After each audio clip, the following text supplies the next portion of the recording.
saying, part two of this of my video. So I was just talking about the migrations of the Caucasians and also the Aboriginal Europeans and whatnot.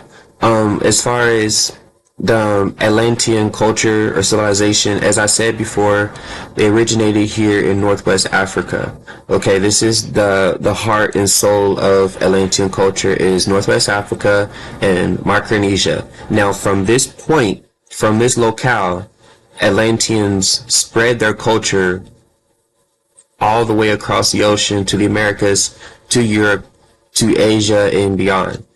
Atlantis began as a small settlement on the Northwest African coast. It eventually became a township. It eventually became a tribal federation, and it just expanded until it became an empire. And this lasted from Atlantean settlement to the time of the fall of the empire was thousands of years. So according to my spiritual dreams and visions from Ma, Atlantean culture began around 320,000 BCE, and it ended in the year 2077 in Atlantean calendar, which from my personal calculations using the Atlantean calendar was 9923 BCE. Okay, that's not necessarily when the island sunk, whether literally or figuratively, but that is when Atlantean culture officially died. It was 9923 BCE. All of the earliest records of Atlanteans, or of the Atlanteans, place Atlantean culture civilization in Northwest Africa.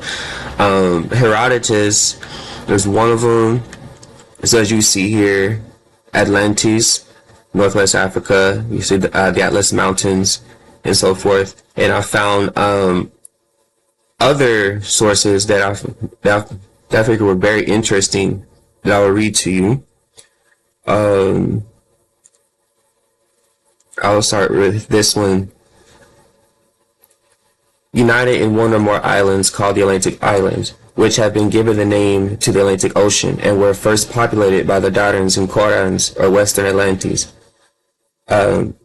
Numerous revolutions and invasions took place among these nations until at last the Atlantes of Africa united them all by conquest in one powerful empire which extended over North Africa, Spain, France, Italy, part of Greece, Asia, etc. And this goes back to Plato's Timaeus and Critias, when he talks about the Atlanteans invading Africa and Europe. Okay, and this also coincides with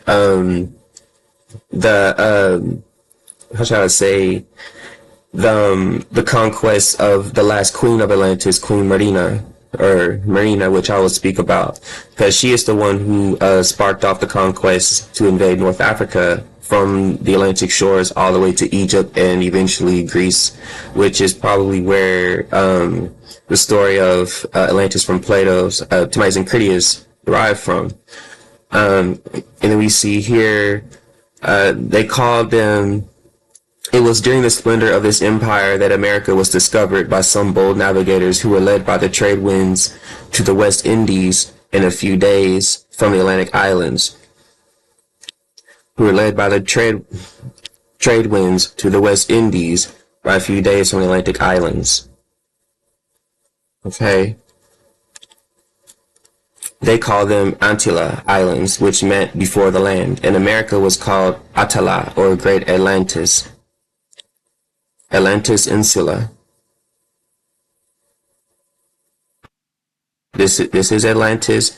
This is Great Atlantis, and it was called Great Atlantis because this continent was originally discovered by the Atlanteans, or the Atala peoples. The principal nations of the eastern continent, which have contributed to people North America and Kentucky, were the Atalans and Akutans, who came easterly through the Atlantic Ocean. The Istacans and Ogusians, who came westerly through the Pacific Ocean. This is referring to the Native American peoples. In the Americas, there were two original peoples. There were the Aboriginal Americans, and then there were the Native Americans. The Aboriginal Americans came by way of the Atlantic Ocean. The islands, they were the Atlantic Islanders, or Atlanteans. They came from Africa in Europe and